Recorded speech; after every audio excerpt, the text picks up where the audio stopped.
اللہ اس گناہ کو نہیں بخشے گا کہ کسی کو اس کا شریک بنایا جائے، اور اس کے سوا اور گناہ جس کو چاہے گا بخش دے گا، اور جس نے اللہ کے ساتھ شریک بنایا تو بے شک وہ رستے سے دور جا پڑا۔ یہ لوگ اللہ کے سوا جو پرستش کرتے ہیں تو کچھ دیویوں کی، اور پکارتے بھی ہیں تو شیطان سرکشی کو،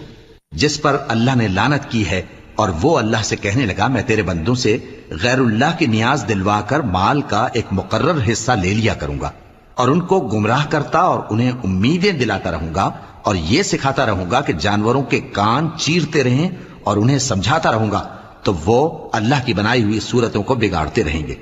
اور جس شخص نے اللہ کو چھوڑ کر شیطان کو دوست بنایا وہ صاف صاف گھاٹے میں رہا۔ وہ ان کو وعدے دیتا ہے اور امیدیں دلاتا ہے، اور جو کچھ شیطان انہیں وعدے دیتا ہے وہ دھوکہ ہی دھوکہ ہے۔ ایسے لوگوں کا ٹھکانہ جہنم ہے، اور وہ وہاں سے کوئی راہ فرار نہیں پا